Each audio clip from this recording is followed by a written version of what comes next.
Mayor, members of the council, the meeting is now being live streamed. Thank you so much for that, City Clerk. The meeting will now reconvene at 6:08 p.m. City Attorney, please provide the closed session report. Thank you, Mayor, members of the City Council. The City Council is now back in open session, having met in closed session to discuss the item posted on the agenda. Staff provided a report, but no reportable action was taken. This concludes my report. Thank you. Thank you for that, City Attorney. If there's no objection by the City Council, we will now adjourn closed session City Council meeting at 6:08 p.m. And good evening and welcome to the February 24th, 2025, 6 p.m. regular joint meeting of the Bell Garden City Council and Successor Agency to the Community Development Commission. The meeting will now come to order at 6:09 p.m. Members of the public may view and listen to the meeting online through the city's website as noted on the agenda. If any members of the council should have a conflict of interest, please announce the item you are recusing yourself from prior to the item being heard. Tonight's invocation will be given by Minister Daniel Anguino, and the Pledge of Allegiance will be led by our very own Chief Camacho.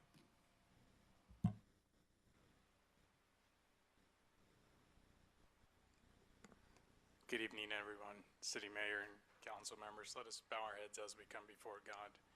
Heavenly Father, we just thank you in this evening for allowing us to be here, for this wonderful opportunity, Lord. God, and I just pray over this group that you may impart your knowledge and wisdom, Father. Your word says that in the multitude of counsel, the city is safe. And I just thank you for their sacrifice. I pray over their families, that you may protect them, Father God. We pray over our police department, and for every officer that goes out to our city, Lord, to keep us safe. I just pray that you send your angels to protect them and bring them home, Lord. I ask you this in the name of Jesus. Amen.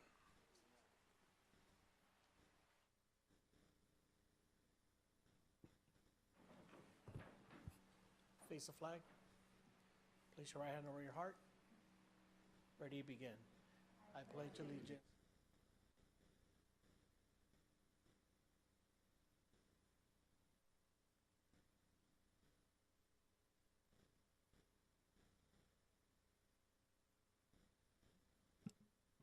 Thank you for that, Chief. We will now call roll the City Council. City Clerk. Yes, thank you, Mayor. Members of the council and successor agency, Barsana. Councilwoman Guillen. Present. Councilwoman Sanchez. Present. Mayor Pro Tem De La Rosa. Present. And Mayor Chavez. Present. Thank you for that, City Clerk. We will now move on to presentations. City Manager. Thank you, Mayor Chavez. The first item that we have is a proclamation for Jose Ariel Camacho Barraza Commemoration and Celebration Day, which is tomorrow, February 25th. I will let Councilmember Guillen fill in the details with the proclamation. Thank you, Mayor. Okay. A proclamation in honor of Jose Ariel Camacho Barraza. Whereas Jose Ariel Camacho Barraza was born on July 8, 1992 in Guamuchil, Sinaloa, Mexico. From a young age, he showed an extraordinary talent for music, mastering the guitar and developing a unique style that would later define an era in regional Mexican music. His deep, emotional lyrics and signature requinto guitar sound resonated with his fans, setting him apart as a rising star in the industry. And whereas in 2013, Camacho formed Los Plebes del Rancho, a group that quickly gained recognition for their raw and heartfelt approach to Sierreno music. Their talent caught the attention of Del Records, and in 2014, they signed with the label based here in Bell Gardens, California. This partnership allowed Camacho and his group to expand their reach, bringing their music to audiences across the United States and solidifying their place in the regional music scene. And whereas as their popularity soared, Camacho's distinctive style, characterized by stripped-down instrumentation and emotionally charged storytelling, began influencing a new generation of artists. His music captured the essence of love, struggle, and life, highs and lows, making him a beloved figure among fans. And whereas, tragically, on February 25th, 2015, at just 22 years old, Ariel Camacho lost his life in a car accident in Sinaloa. Following a music festival, his passing sent shockwaves through the music industry, and his devoted fan base but his legacy was only beginning to take shape. And whereas following his death, his song El Karma reached #1 in the Billboard Hot Latin Songs chart in March 2015, and their album soared into the top 5 of the Latin albums chart. Even a decade later, his music continues to be streamed millions of times each month, a testament to his lasting influence. Artists such as Peso Pluma and Tercer Elemento credit Camacho as a major inspiration, carrying forward the sound he pioneered. And whereas today Ariel Camacho's legacy lives on, not just through his timeless songs, but in the new wave of musicians he has inspired. His impact on regional Mexican music remains undeniable. And as we commemorate the 10th anniversary of his passing, we honor the artist, the storyteller, and the musical visionary who left an everlasting mark on the world. Now, therefore, be it resolved that I, Isabel Guillen, along with Jorge Chavez, Mayor of the City of Bell Gardens, with the City Council, do hereby proclaim we honor and recognize Jose Ariel Camacho Barraza in Bell Gardens and encourage all citizens to celebrate him. Signed by Mayor Jorge Chavez.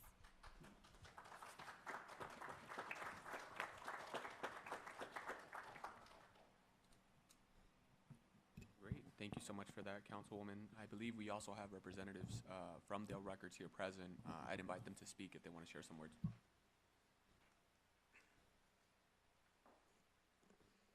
Thank you so much, Councilmember Guillen. Good evening, council members and Mayor Chavez. My name is Lisette Flores Franco, and I serve as the Government Affairs Director for Dell Records. It is an absolute honor to be here today to receive this proclamation honoring Ariel Camacho, a true Mexican legend, not just in the music genre, but across many different genres. Today is very special. Behind me I have somebody who was instrumental in his journey, investing in him and making sure that everything that he could do and more was recognized. Please help me welcome our CEO and owner of Dell Records, Mr. Angel Del Villar. Well, thank you for the speech, George, Miguel, Isabel, everybody here. I really thank you guys from the bottom of my heart. Ariel was a big impact, not only to myself, to the genre, but also to Bell Gardens. We've been here 10 years. We call this home, and you know, we hope to be here another 10, 15 years. So thank you guys, and we hope to see you there tomorrow. Thank you. Thank you. Appreciate it.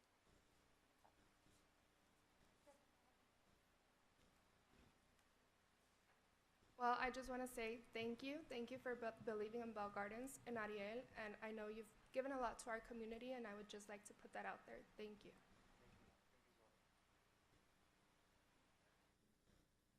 Perfect. Now we'll take a picture.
Alrighty then.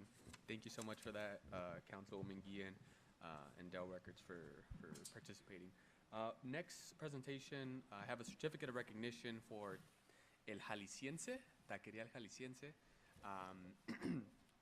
I have the certificate right here. I would like to call them up to come up to the podium. I think that we have some folks, family. Don Jesus is also here. Si quieren venir, pueden venir al frente aquí. I'm going to go ahead and read the certificate of recognition honoring El Jalisciense. The Bell Garden City Council is honored to recognize El Jalisciense. We congratulate you on your successful business, your casual restaurant, and delicious, authentic food.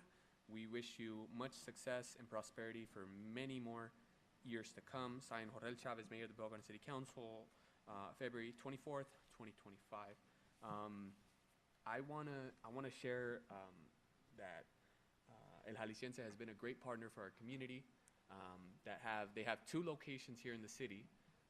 And I would say that the original is the one right next to Sarah's Mini Market, right? It's the spot. It's open pretty late too, so if you get hungry at night, it's definitely a go-to. And I'm just very happy to see you here present. You know, there's been a series that I've done every month or every other meeting. I want to recognize a little small local business. So by all means, Don Jesus, I know we've talked in the past, so I just want to say thank you for coming out. Before I open it up to the council, I also want to open it up to you if you have anything you want to share. Thank you guys for recognizing, just thank you guys for recognizing the small businesses that, keep the community going. Perfect. Who do you have with you right there? This is my mom. La mamá. ¿Algunas palabras? No, nomás gracias. Nada. It's all good. Thank you again. Really appreciate it. And I would like to open it to my colleagues if anybody wants to share any words. The 2 locations is Jaguaniria and Clara, and then the other one's on Eastern and Watcher, right? Got it. Bueno, gracias por estar en nuestra comunidad. Gracias por servirla y ser parte de ella con sus exquisitas comidas y esperamos continuar con ustedes. Gracias. I just want to say thank you for continuing business in our city. I know every single time I drive by your location, there's always a line. I know my brother no longer lives here in the city, but every single time he comes and visits, he makes it a point to go to your location. So thank you for small businesses like you making our city thrive. Gracias, señora, por tener un negocio aquí en nuestra ciudad. Siempre que paso por ahí, siempre tienen línea, ¿verdad? Y mi hermano ya no vive aquí en la ciudad, pero cada vez que visita, tiene que parar a agarrar sus tacos con ustedes. So, muchas gracias. Me va a regañar el alcalde porque la verdad no he probado yo el jalisciense, pero a lo mejor me pueden recomendar algo. No sé cuál es su orgullo más grande de ahí, de ustedes. Tacos de cabeza. De cabeza. Ok, pues allá les caigo para los tacos de cabeza, para la otra. Sí, felicidades en sus negocios. A mi papá le encantan los tacos de cabeza y cuando estuve en la high school, siempre el local que está ahí por la Eastern siempre ha sido el lugar, ¿no? para ir después de escuela y sí, muchas memorias bonitas en ese negocio y muchas gracias por todo. Felicidades. If I could just share one more thing, una cosa más, que los precios son muy económicos, right? That's what I love about it. Y no nomás te dan poquita carnita, sí te la llenan el taco, which I think is critical. Nowadays vas a una taquería y apenas te dan la carne. Like, o sea, ¿qué está pasando? Que nos den un taco bien hecho.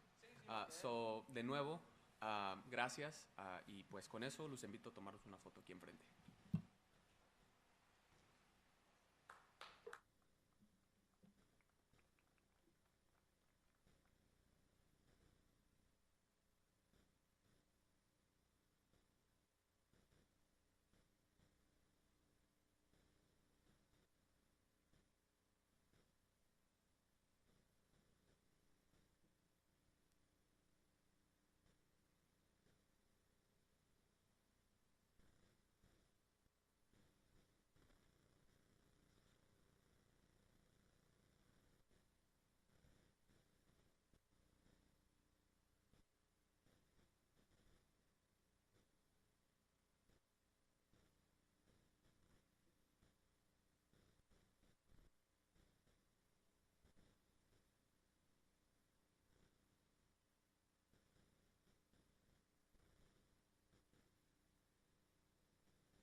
Thank you so much. Moving right along, I'll go ahead and pass it on to Councilwoman De Leon Sanchez. I have a proclamation in honor of Women's History Month. Whereas American women of every race, class, and ethnic background have made historic contributions to the growth and strength of our nation in countless recorded and unrecorded ways.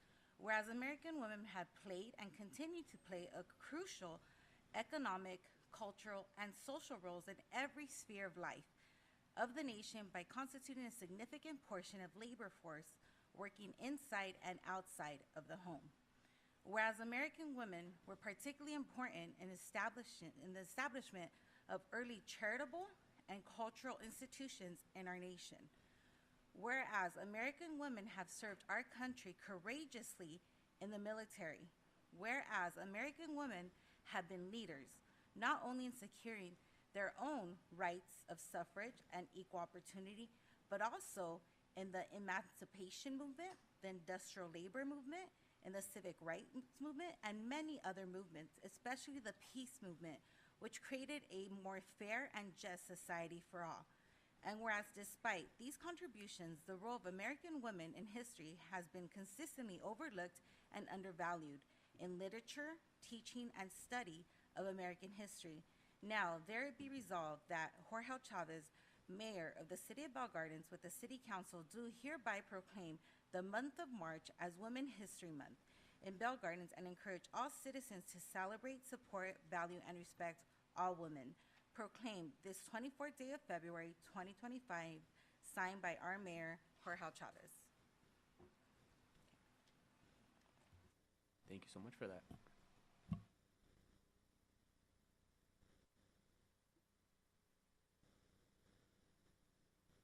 All right, moving right along. Thank you so much for that, Councilwoman De Leon Sanchez.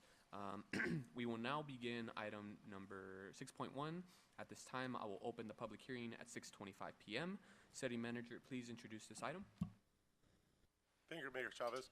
This item is consideration of ordinance number 955, amending the zoning and planning regulations of our municipal code to extend the public noticing requirements for zoning ordinance from the current 10 days to 20 days in compliance with new state law.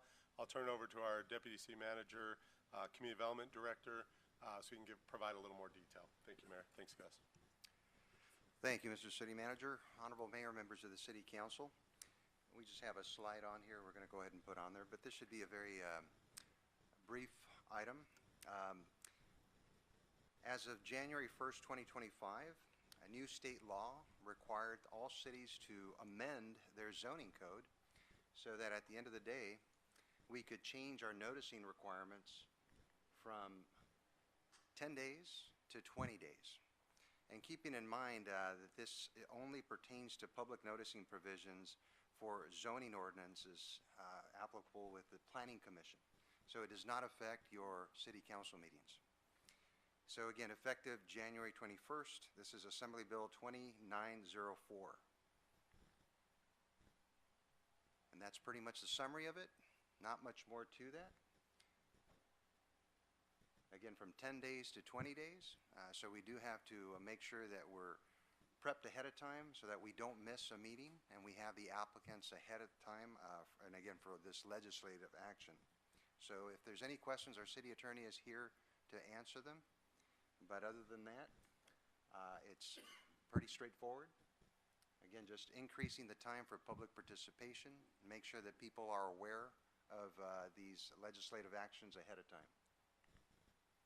So tonight we're asking for categorical exemption on this project, waive full reading and introduce ordinance 955 by title only, and consider ordinance 955 to extend the time period, again, to comply with state law.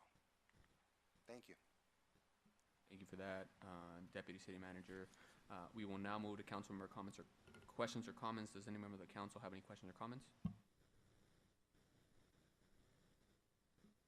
See none, we will now open public comments on this item. I will call 3 speakers at a time, and I'd like to call up BC.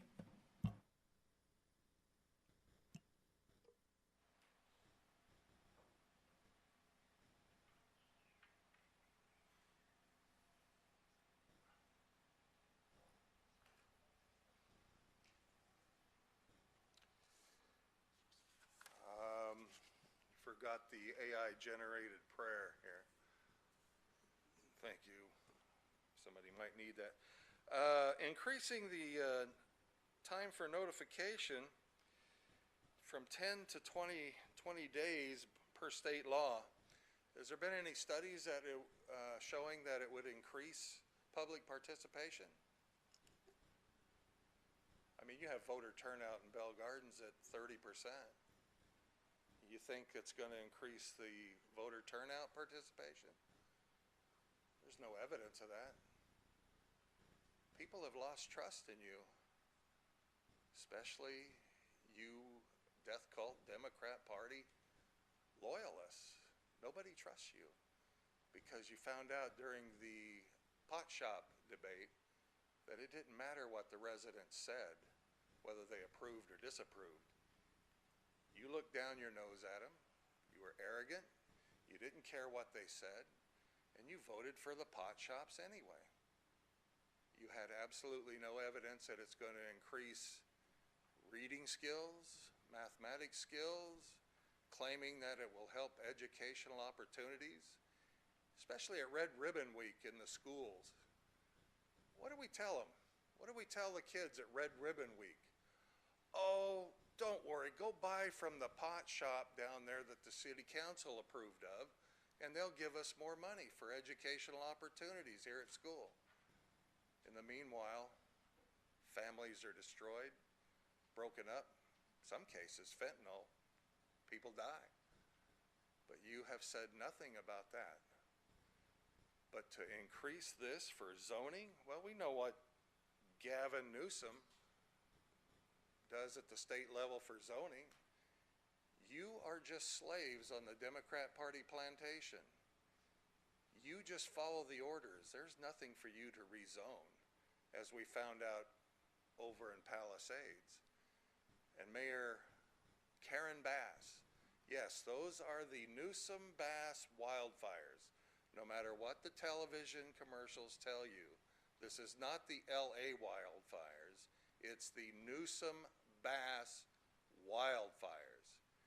Now, let's make sure we understand that. We're not going to mislabel it, misbrand it, not any disinformation or misinformation, not from your left-wing media hacks that are always pumping this stuff out on the television. So I don't think it's going to increase anything. I don't think you won't get any more residents coming in here to increase this by 20. It's up to you. Increase it if you want. Good luck. There's no objection by the members of the City Council Successor Agency and no more comments. I will close public hearing item number 6.1. There's no further council member questions or comments. I will now, we already closed at 6:32 p.m. And then we're on to, may I have a motion to waive the full reading and introduce ordinance 955 to amend public notice provisions for zoning ordinance to comply with state law. I move. Second. We have a motion by Councilwoman De Leon Sanchez and a second by Mayor Pro Tem De La Rosa. Can we have a roll call vote? Yes, thank you, Mayor. Councilmember Barcena? Yes. Councilwoman Guillen? Yes. Councilwoman Sanchez? Yes. Mayor Pro Tem De La Rosa? Yes. And Mayor Chavez? Motion passes. Thank you for that. We will now move on to item number 7, public participation on non-agenda items. City Clerk, please announce the instructions. Yes, thank you, Mayor. Members of the public will now have an opportunity to speak on items listed on the agenda, not listed on the agenda. Please state your name for the record.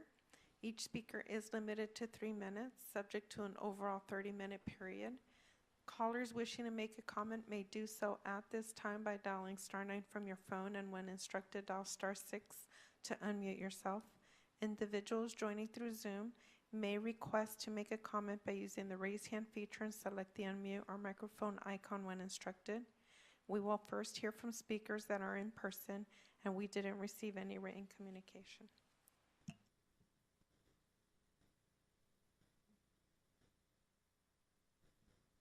Thank you for that. I'd like to call up Ernesto Gonzalez.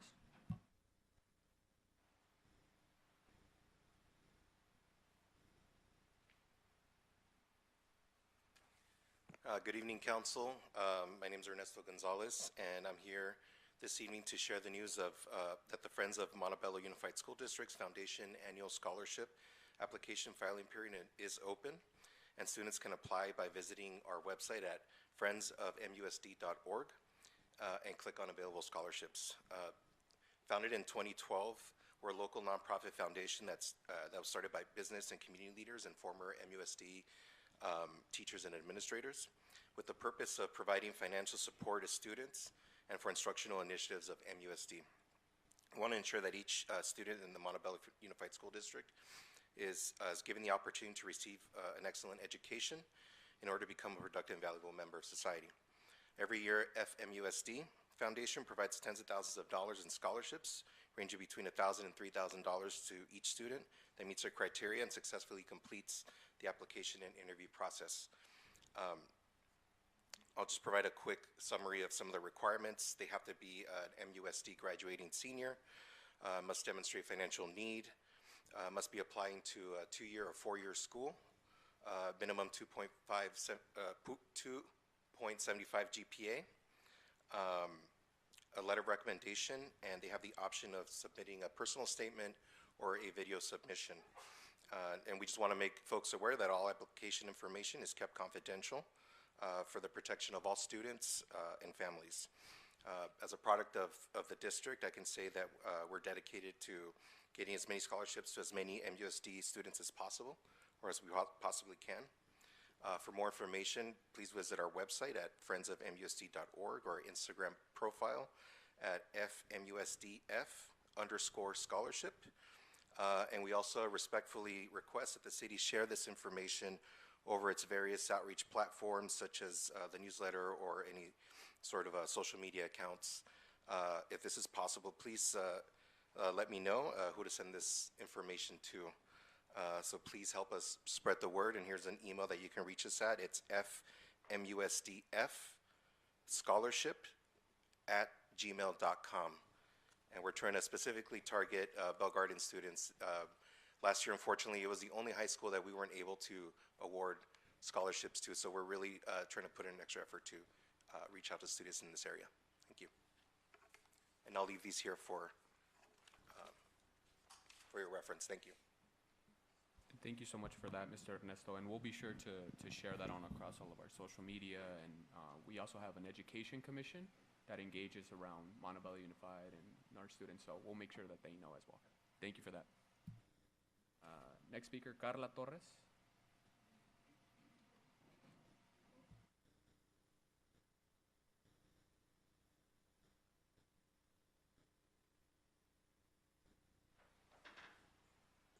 So good evening, Patty Ochoa, Clinic Director here at our Altamed Viva Oro location here in Bell Gardens on Eastern and Lubec. So we're here just to bring awareness, right, that we are now open. We opened December 6th, and we serve senior population, so 62 years and above, any type of insurance.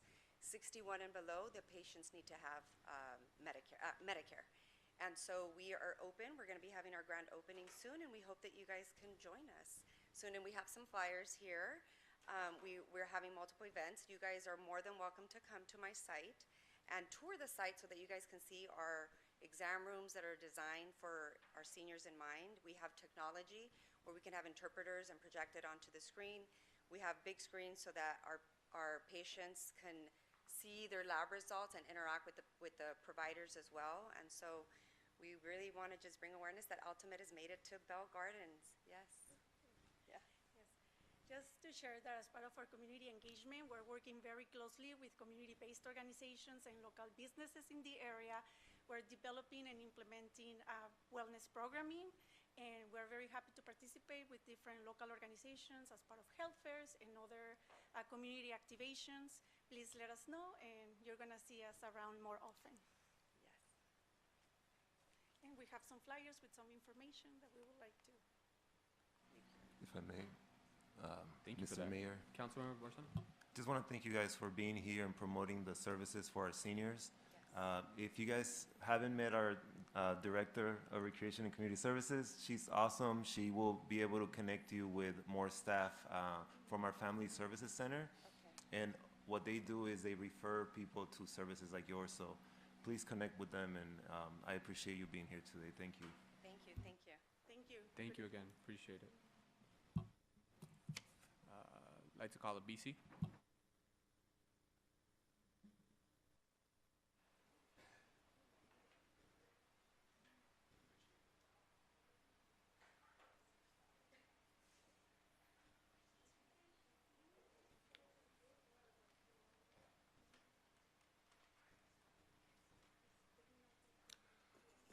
All right, it's words of Pauly Shore, I'm back. Humbly but proudly bringing diversity to the conversation. And I can feel the love of the inclusion from everybody up there. Thank you very much. Women's History Month, just a quick note on that. Again, it's kind of hard to be taking you seriously about women when you want to talk about American women or any women internationally as well. Since we've just gone through the Olympics and there was, we had incidences where men claiming to be women were punching real women in the face and knocking them out in the Olympic boxing events. And not a word from any of you, not a word of objection at all. I mean, to think that we should take you seriously about representing women or standing up for women. And we see this over and over and over again in track meets, basketball, rugby, women just being pummeled by men claiming to be women. But since you're on the Democrat Party plantation, you can't object because you are a slave on that plantation and you refuse to change your mind or have a change of heart. Stop living in the darkness and actually represent women. Stand up for girls. Stop trying to mutilate them. Women are cool. Girls are fine. But they don't belong fighting with men in a boxing ring. They don't belong on a rugby field getting plowed under by men. It's ridiculous. But unfortunately, the Democrats, you even have a Supreme Court justice that couldn't even define what a woman was. Couldn't even define it. They deny science altogether, acknowledging the difference between somebody with XX chromosomes and XY chromosomes. Now the question is, how much will you accept of fantasy land nonsense, whether you think a woman can change into a man or a man can change into a woman? How far will you go? How far will you go? If you can't get that baby in the womb to kill that baby, you're trying to disfigure them outside of the womb. And you want to say that that's okay? I don't think so. Represent women legitimately.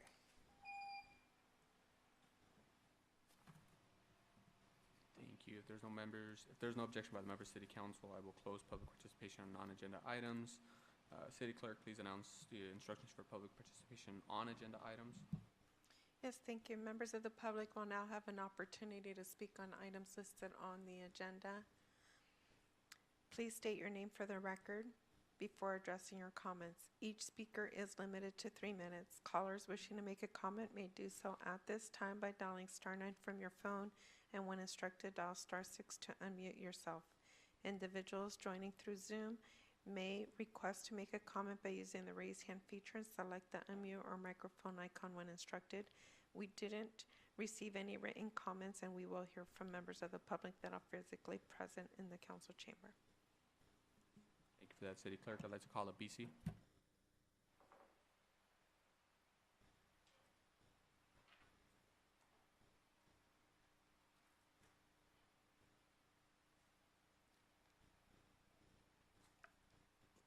All right.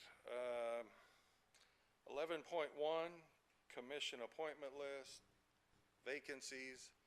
Doesn't matter. Just follow Gavin Newsom's lead. Do whatever Gavin Newsom tells you. If you want to be an Uncle Tom or a Mammy on the Democrat Party plantation, go ahead. Remember, the Uncle Toms aren't the ones that left. Uncle Toms are the ones that stayed on the plantation. They were Democrat Party slaves, founded in 1828. We had to have somebody pick our cotton for us, right? But now we say we have to have somebody pick our fruit. That's the Democrat Party.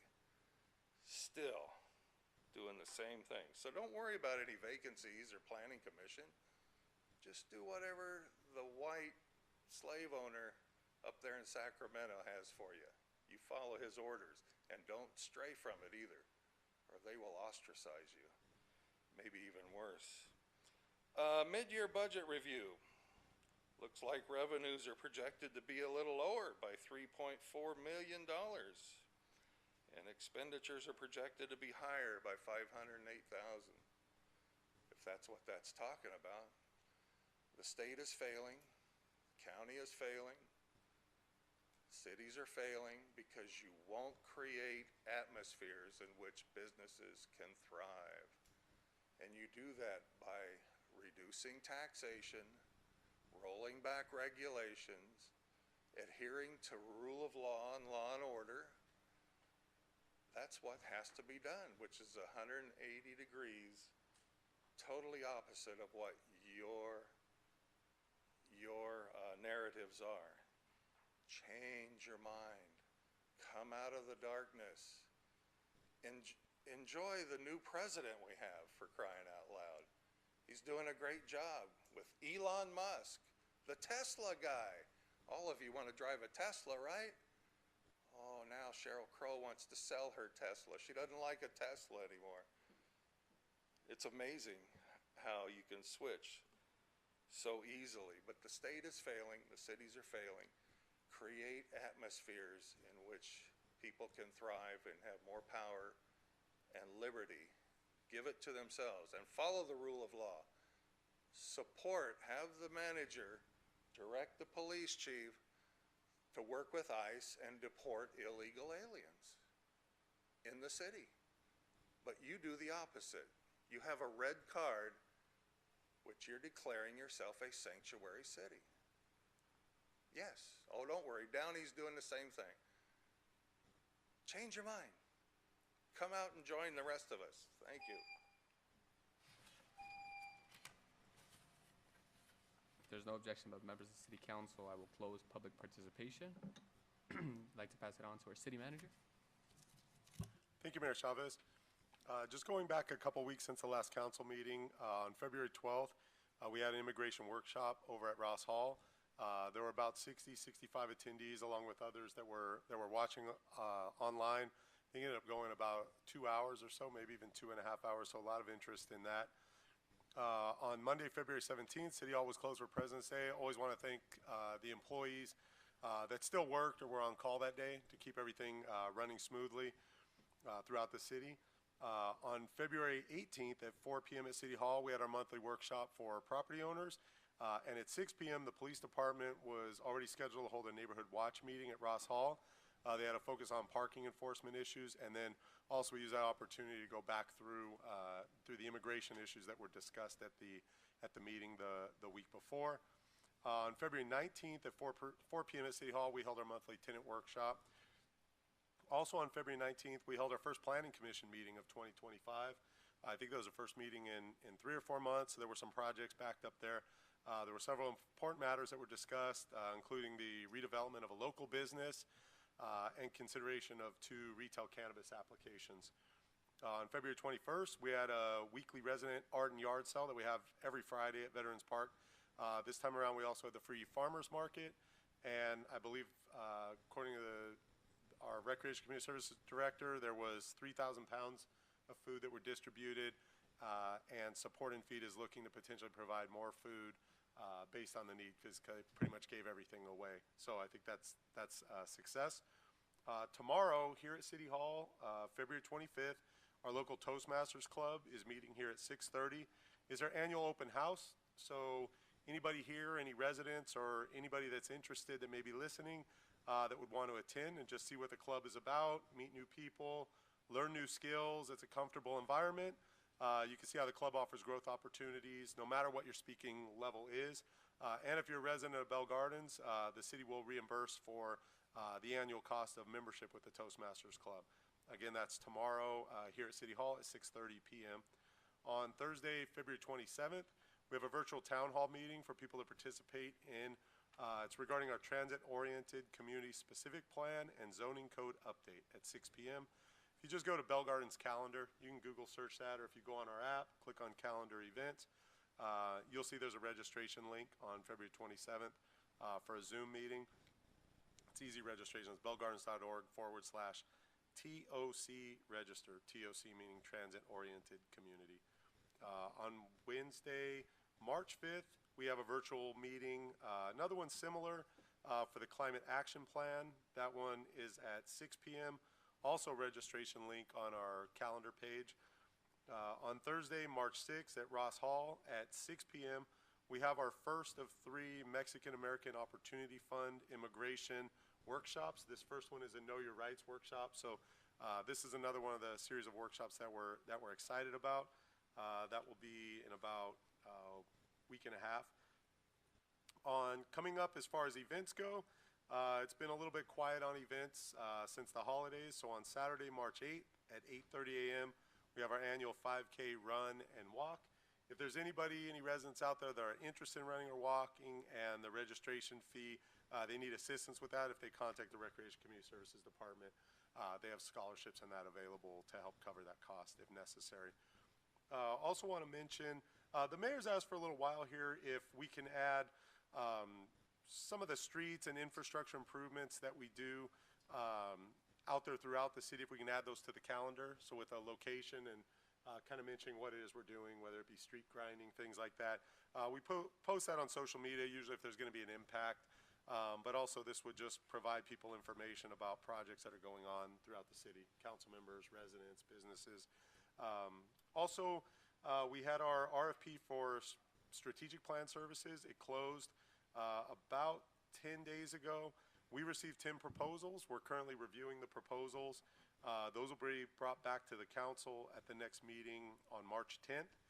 And the last thing I just want to mention on our consent calendar, we've got several items, as usual, that help residents, business, stakeholders live and work in a safe environment. Includes this meeting has an agreement with LA County for over $225,000 in continued rental assistance program funding.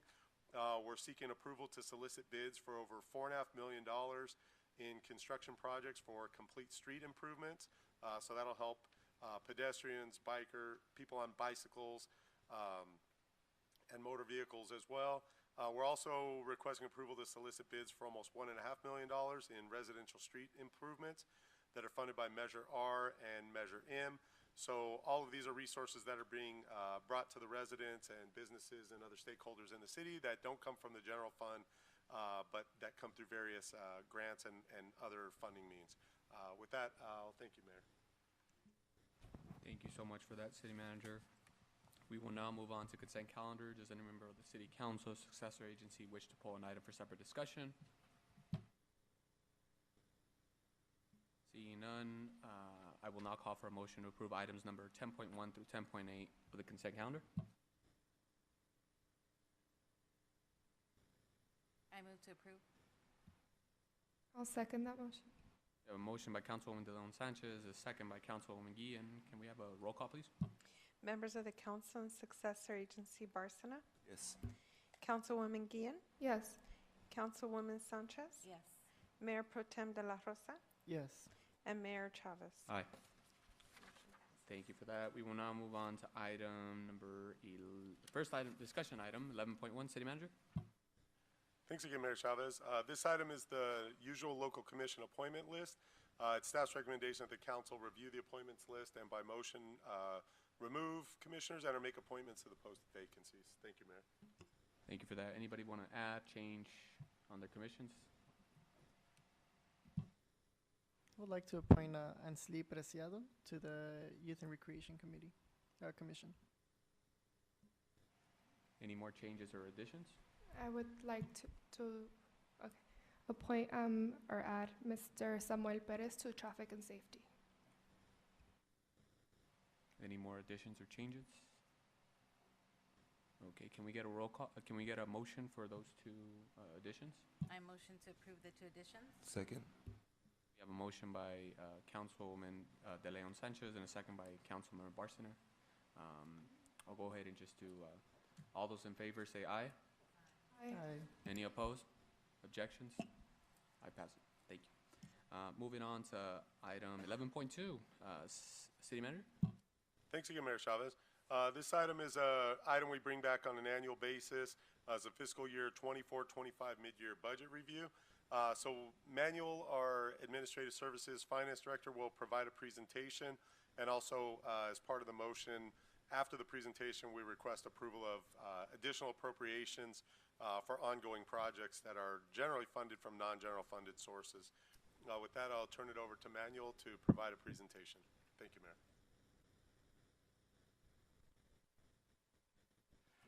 Thank you, Mr. O'Kelly.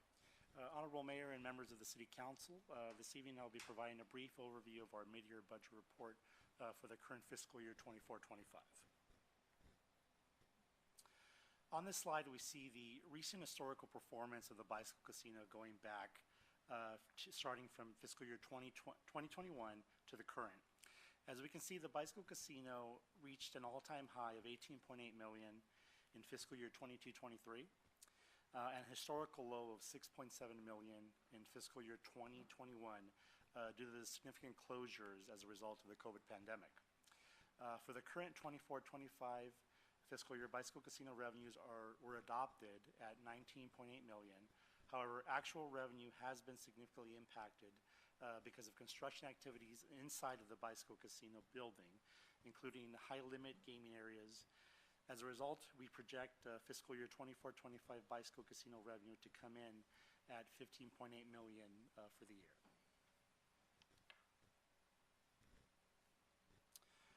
On this slide, we see the adopted general fund budget for fiscal year 24-25. Revenues were budgeted at $46.2 million. Expenditures were budgeted at $46.1 million, resulting in a projected surplus of $72,000. Revenues were budgeted higher than the previous fiscal year 23-24 by $3.7 million, primarily due to expected increases in the Bicycle Casino fees, sales and use tax, along with other fees.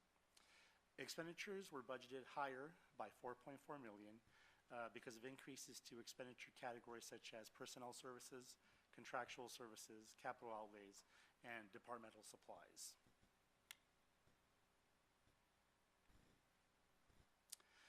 On this slide, we see the revised mid-year forecast. As mentioned previously, revenues were adopted at $46.2 million. Expenditures were adopted at $46.1 million, with an adopted surplus or change in fund balance of positive $72,000. At mid-year, we are projecting general fund revenues to come in at $42.8 million, which is $3.4 million below the adopted budget. We project general fund expenditures to come in at $46.6 million, which is $508,000 above the adopted budget. As a result, we are projecting a negative change in fund balance of $3.8 million for fiscal year 24-25.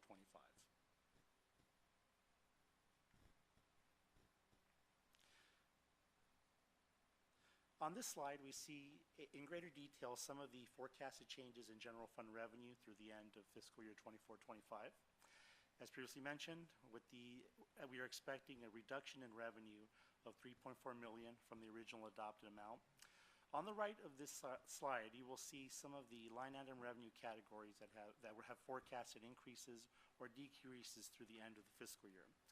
The most significant is the Bicycle Casino, which is forecasted to bring in $3.9 million less in fees than budgeted. Line items with expected increases through the end of the fiscal year include parking lot rental, secured property taxes, and building permits, amongst others.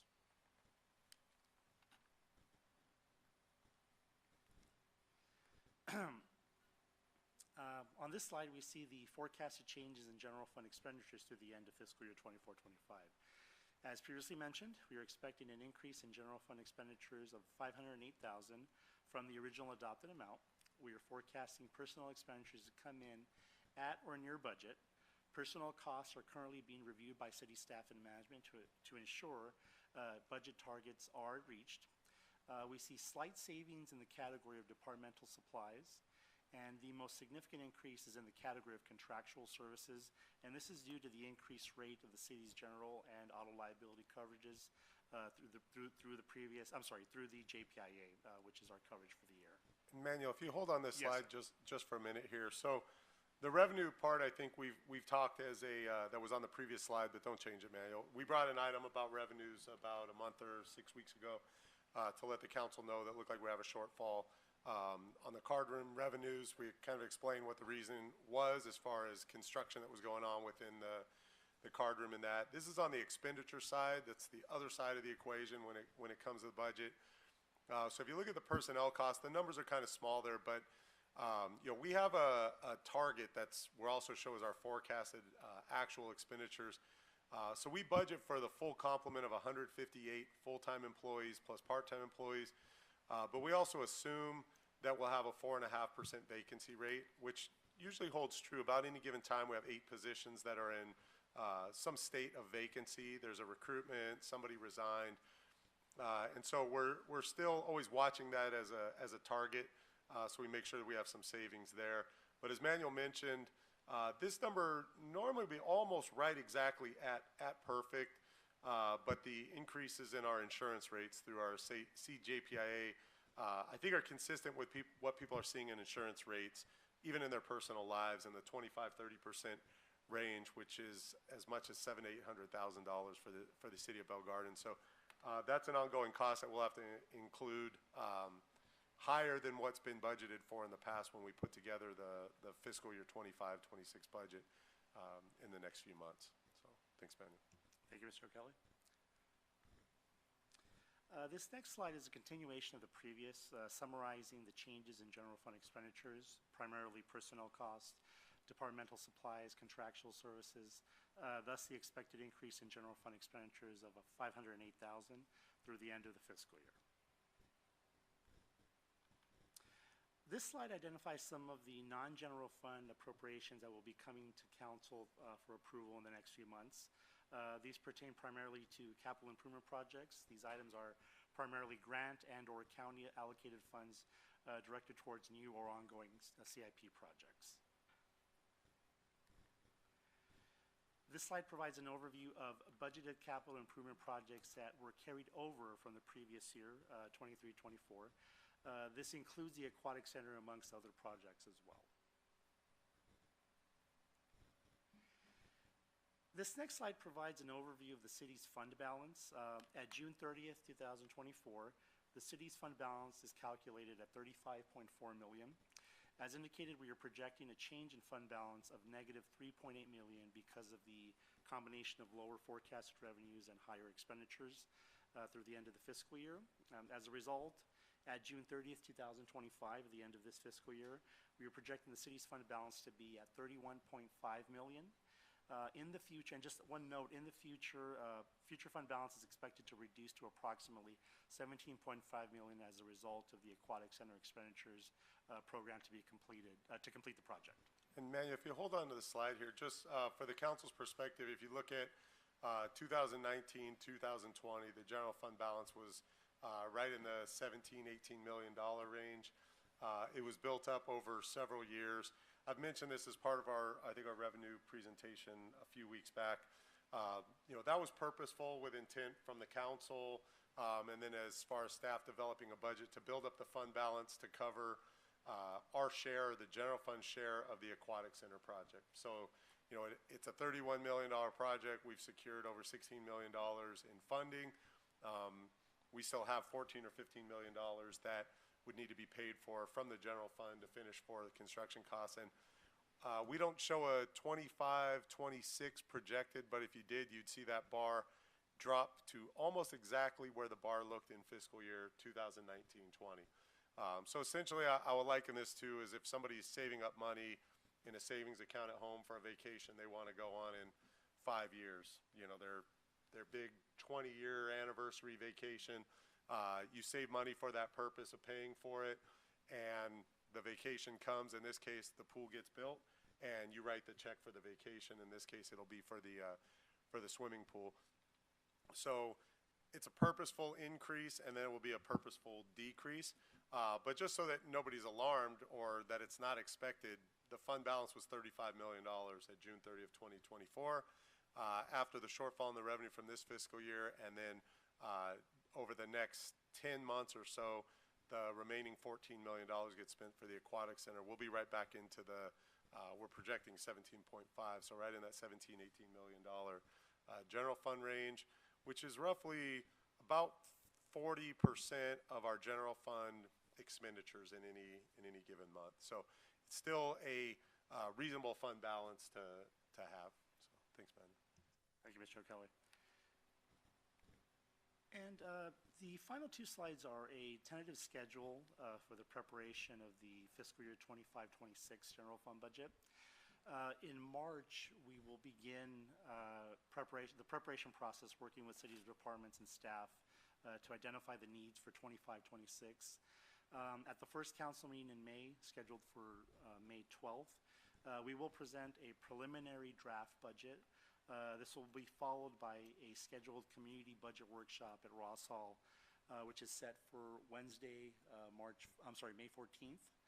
And staff will then be presenting the final operating and capital improvement budget for adoption at the June 9th, 25 meeting. So, and man, if you even just pause on this one. So, while we have council study sessions that are attended by the public, they're televised and that, I think we've talked the last couple years, at least since COVID, about having a community budget workshop. So the reason we've scheduled it there for May 14th is, at that point, the council's kind of seen what the numbers look like, has expressed areas where maybe, things need to be decreased or increased. So at least what we're taking to the community budget workshop is something that the council's already looked at and vetted to some degree. For anybody that's interested beyond just the council meetings as part of the budget process. So, that workshop's a new item that we're adding for this fiscal year that's been requested in the past for us to consider to have. So we have one already scheduled. Thanks, Ben. thank you, Mr. O'Kelly. That does conclude my report. Be more than happy to answer any questions that council might have. And if I could just add, just in summary, so again, some of the revenue information was provided to the council. Now you're seeing it in context of the expenditure side of things. Fiscal year ends in 4 months. It's, the years move quick. We're looking already at how do these numbers impact the fiscal year 25-26 budget. And just in summary, we think relative to 24-25, we'll probably have about a $2 to $3 million revenue issue that we need to deal with for 25-26. We'll have increased costs related to salaries and benefits, negotiated increases, probably in the $1.5 million range. We'll have an aquatic center that will open into the end of the year, so we'll have a half year of funding operations there at the aquatic center. So, not unlike other cities, I think if you look in the news to see, there are some cities that are already ahead of really needing to tighten things up going into closing out the current fiscal year and moving into the next fiscal year. It seems as though it's the normal cycle every 5 to 6 years as the economy kind of moves up and down. Level of services kind of move up and down accordingly. And so behind the scenes, we're working on really looking at those revenue issues, looking at the expenditures, how to keep those tightened up, and moving forward with the things that the council's already directed us to move forward with that helps ensure we stay financially viable going into the future. Those are things such as looking at the water system, potential sale of the water system, fees associated with the water system, the cost of providing the surface water that we're providing for our water system, bringing back another fee study item, moving forward with development agreements that come to council, some being approved already, some future coming for retail cannabis sites.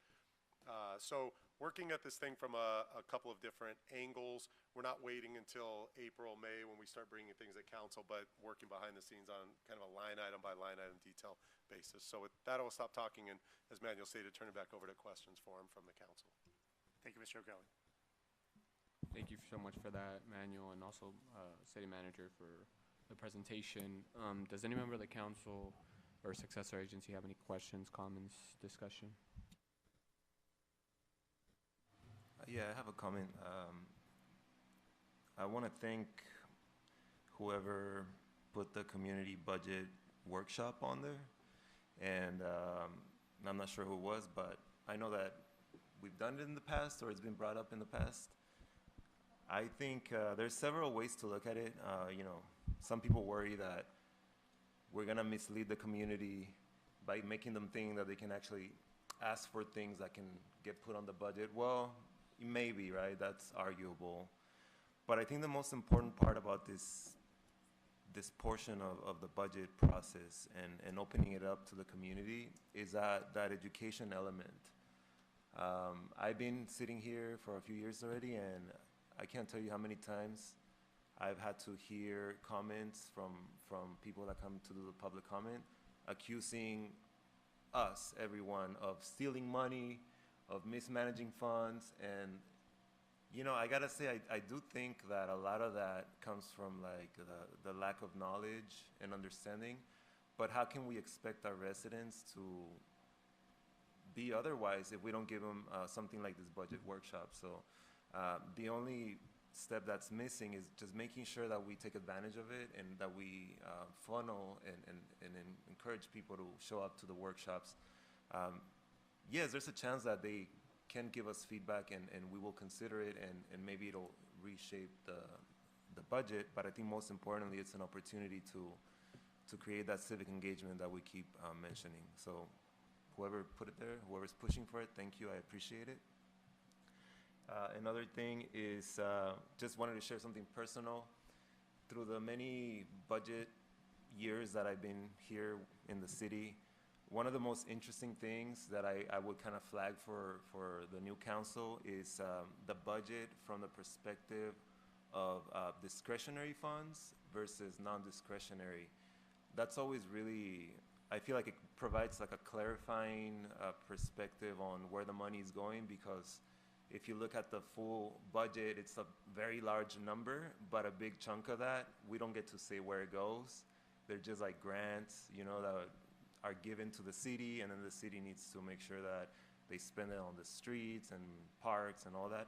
But the discretionary portion of it is really what we're in charge of, like approving and voting on. So just an interesting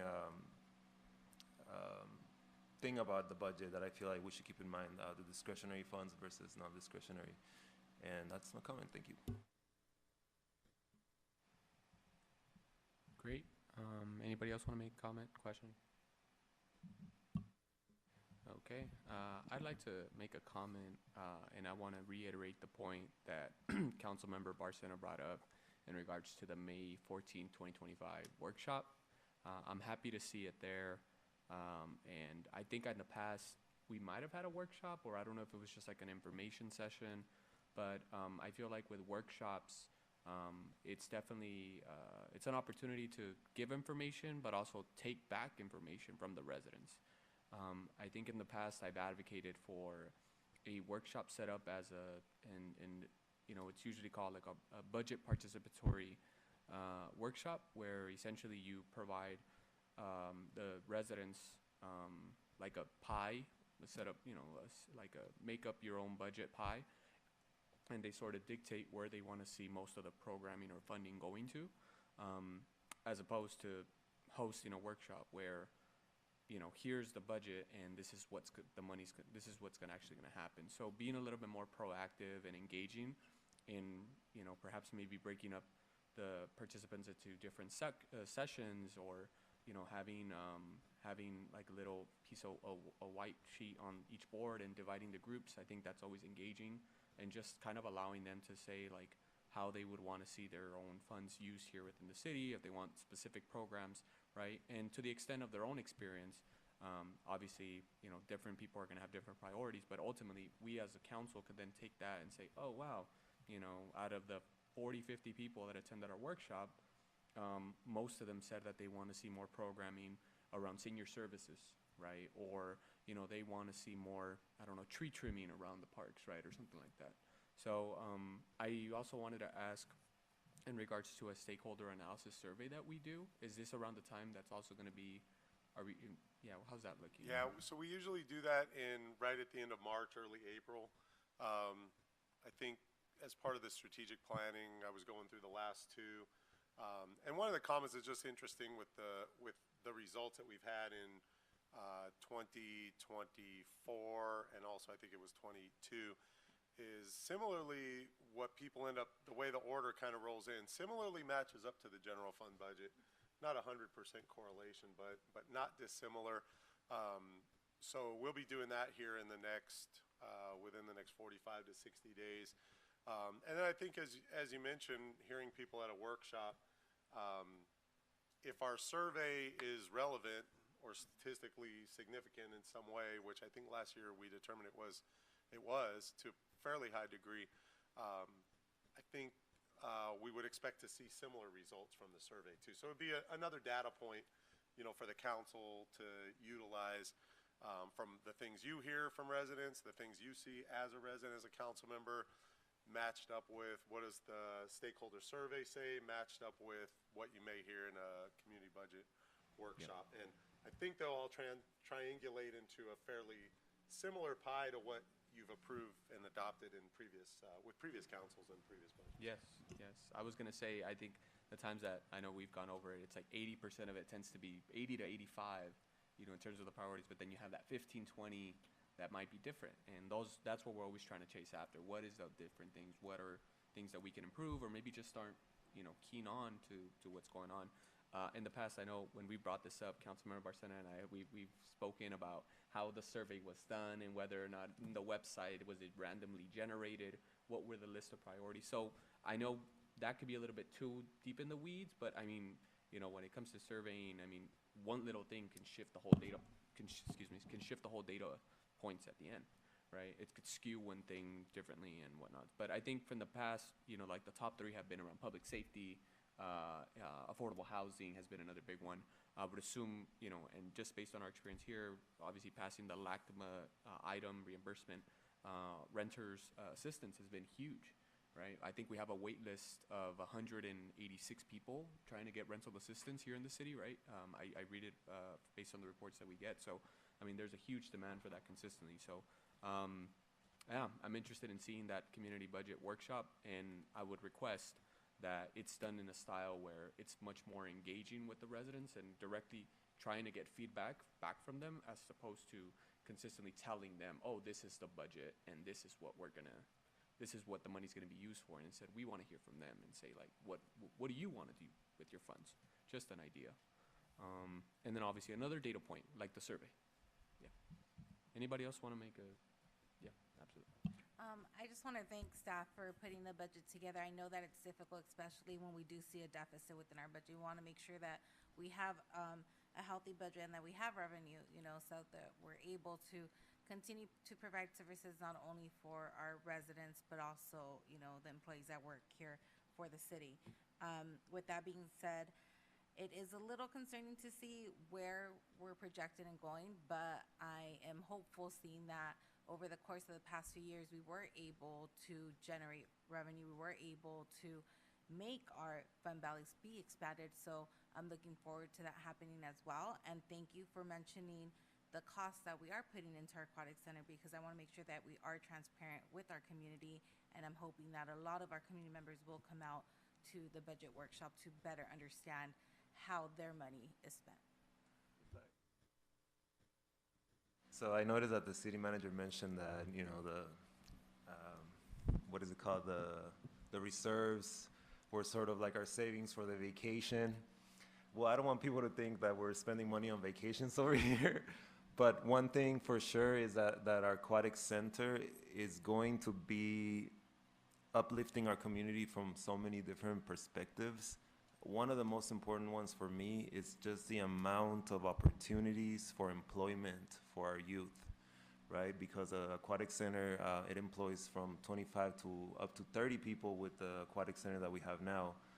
So those opportunities are gonna be extremely valuable for our high school graduates. I mean, I'm one of those people that had a job as a high school student, an athlete, and was fortunate enough to be able to move up through the ranks, and now I'm here serving the community. So I can't express to you enough how valuable this opportunity is going to be for our youth.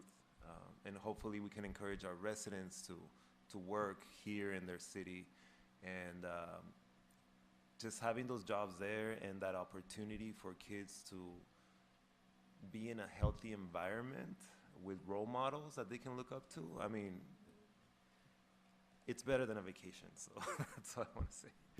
I couldn't agree with you anymore, Councilman Barcena. And from all perspectives, this is an investment to our city, to the future generations, and everything from the park's going to look better, it's going to be better, property values are going to go up, you name it, right? This is going to be a huge, huge, huge investment to our future generations of our community.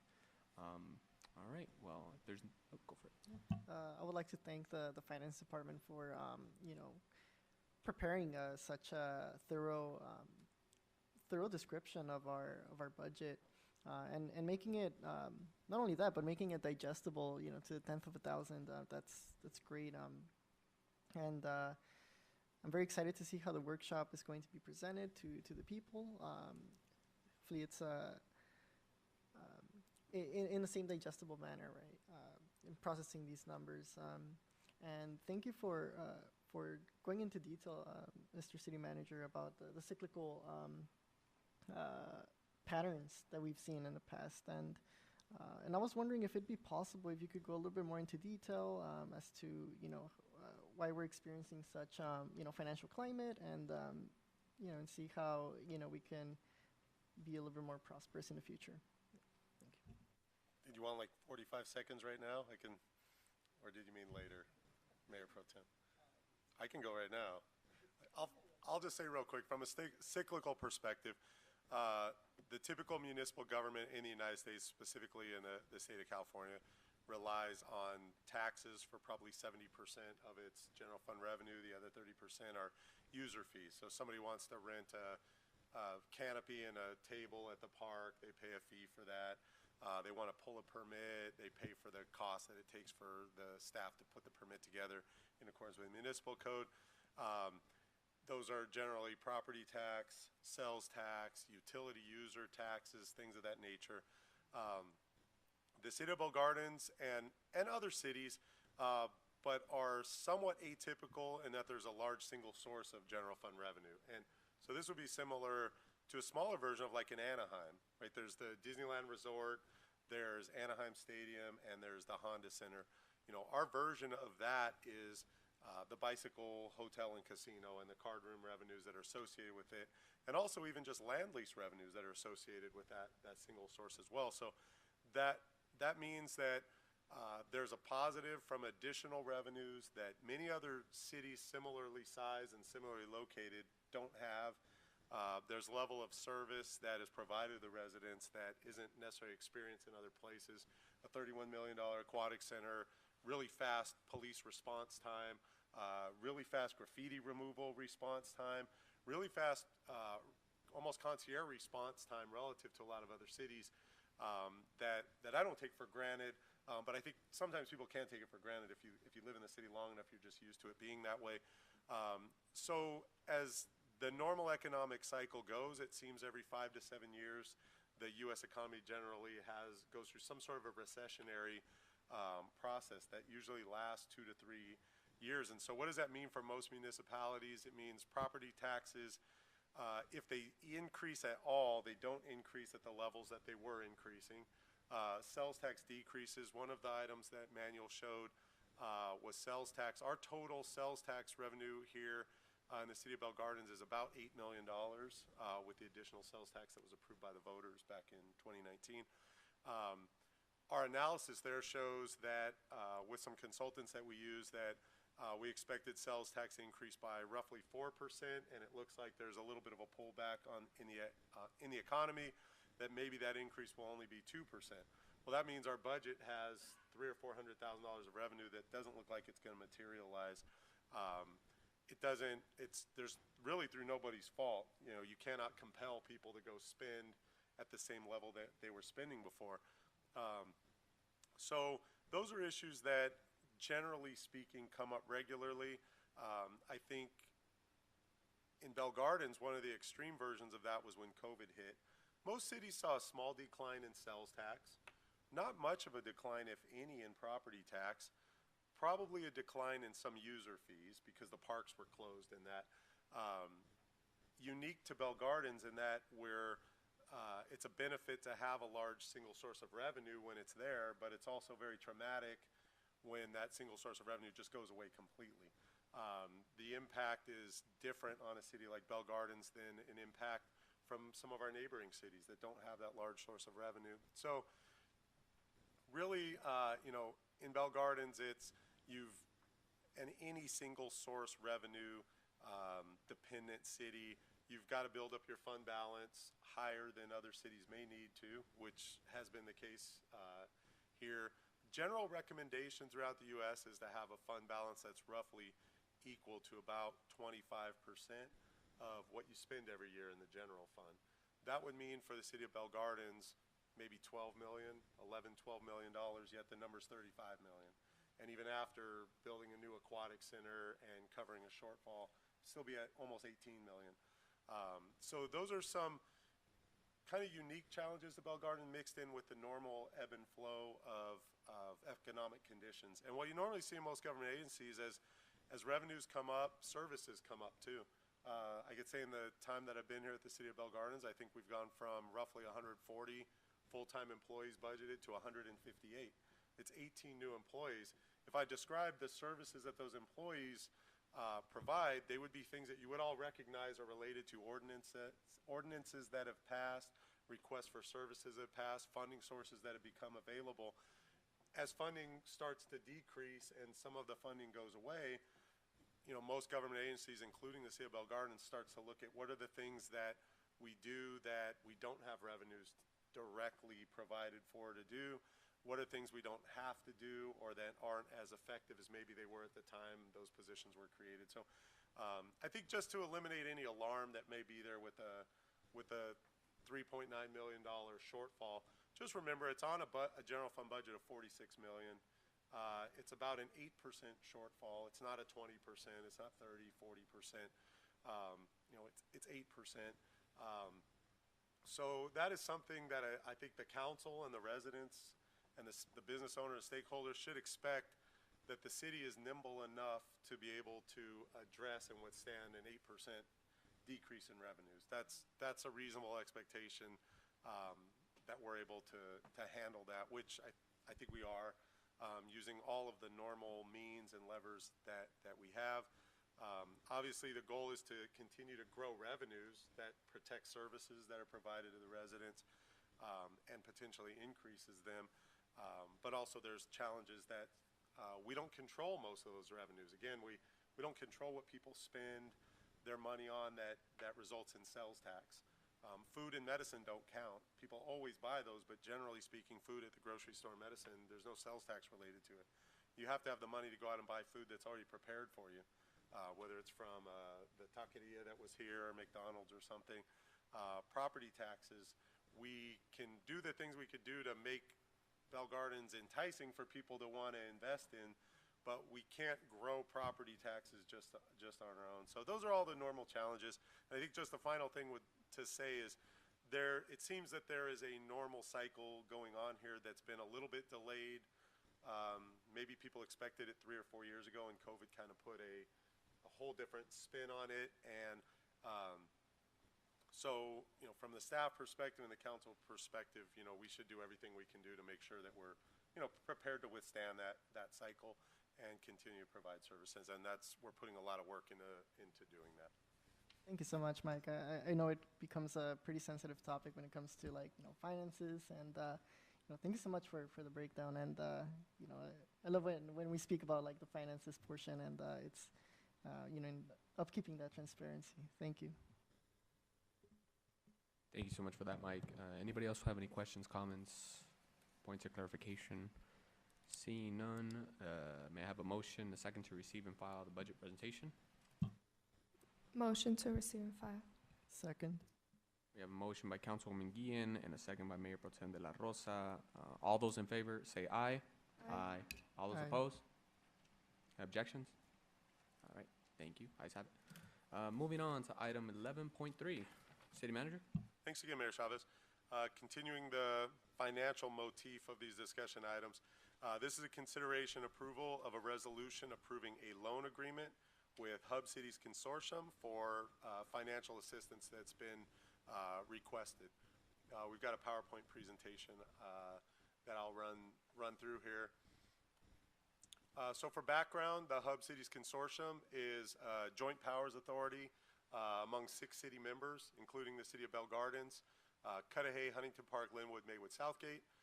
Provides a wide range of specialized programs and services, which include job assistance programs, services to youth, young adults, business services. And if you just look at the map there, the average number of residents according to census for each one of these cities is somewhere right around 48,000, give or take. The City of Bell Gardens has 39,000 residents.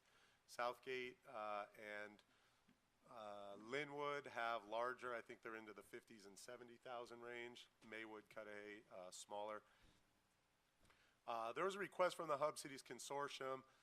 They've requested back about 2 weeks ago $545,000 financial assistance from its 6 member cities to continue operations through June 30 of 2025. The requested $545,000 is comprised of 2 components: $245,000 for their CalPERS pension costs and $300,000 for other operating costs. The fiscal impact here, financial assistance on behalf of the City of Bell Gardens, as the staff is proposing it here, will be no more than 1/6, since there's 6 cities, of the total requested amount, which will not exceed $90,834. So if you go back to the $545,000 divided by 6, the number you get is $90,834,000.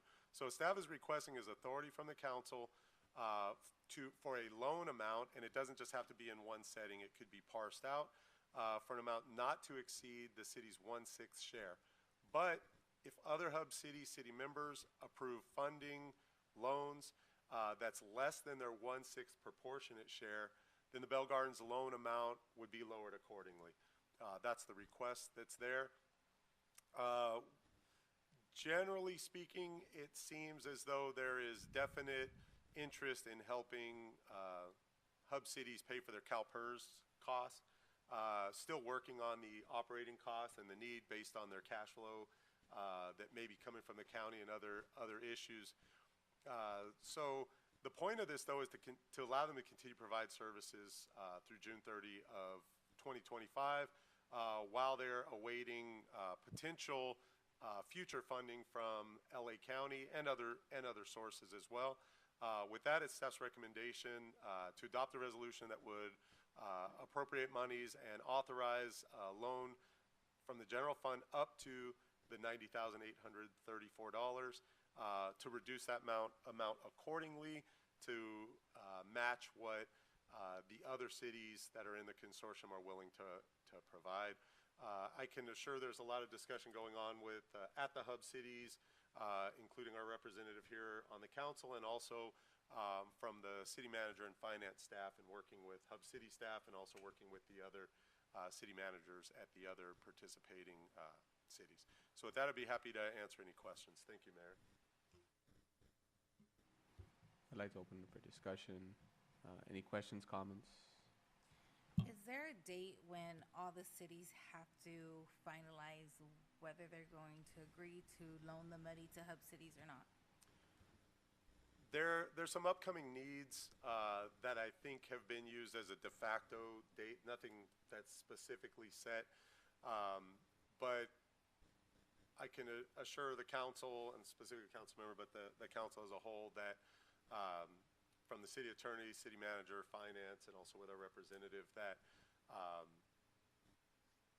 that we're watching what the other cities are doing to ensure that the City of Bell Gardens is not doing more than its fair share. So there isn't a specific date, but there are cash flow needs that are coming up in short order. Thank you. Any more questions? Yeah, really quickly.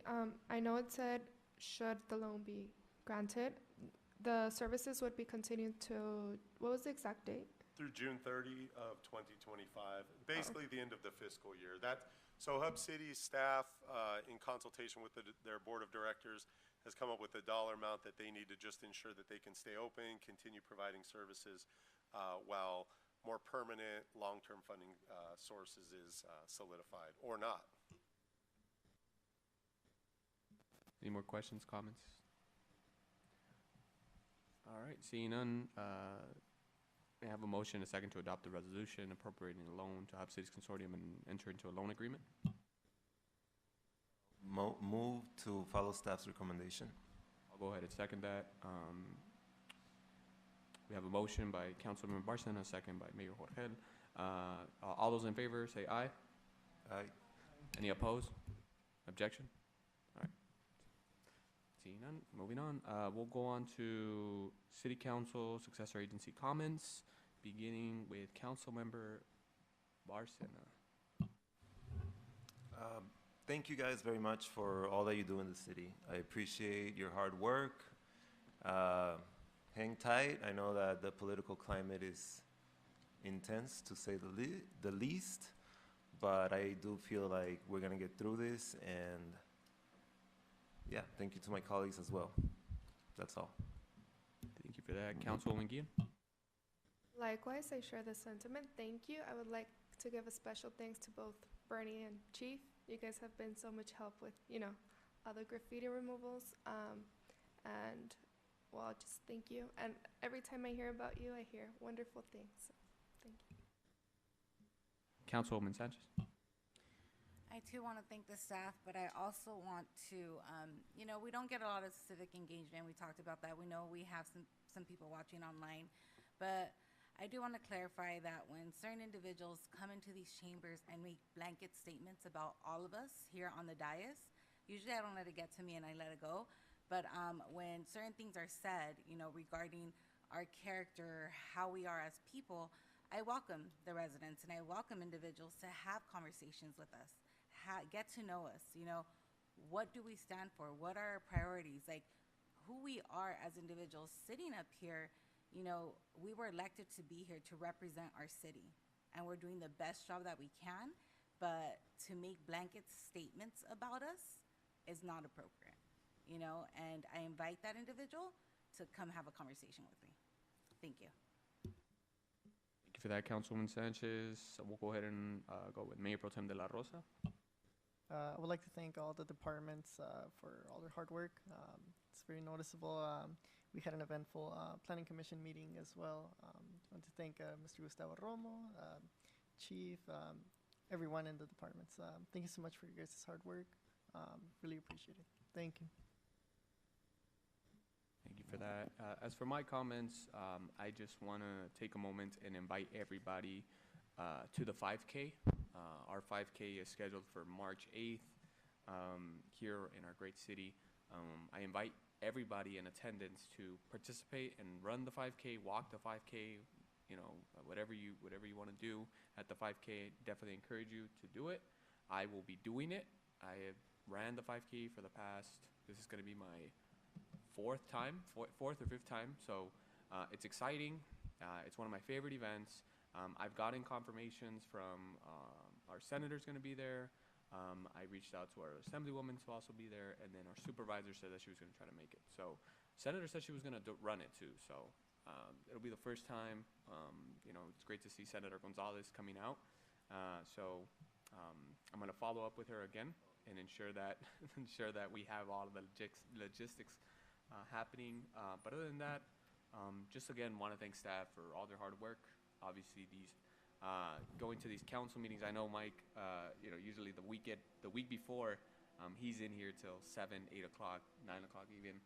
If it's Thursday when the agenda's due, he's here till probably close to midnight, along with Daisy, who's also our city clerk, publishing, and all the technical difficulties with Stephanie, legal. Can't forget about AMLO and all the great, amazing service they provide. So, just again want to say thank you for going above and beyond. Going above and beyond with you want to say something, Councilor Barcena? No, I want to. I just want to acknowledge our participants here tonight that stayed for the whole council meeting. Thank you for being here and you know, being disciplined about civic engagement. Thank you. It's very inspiring. Thank you so much, Eliseo, and I don't know, I'm trying to make sure I get everybody here in the audience.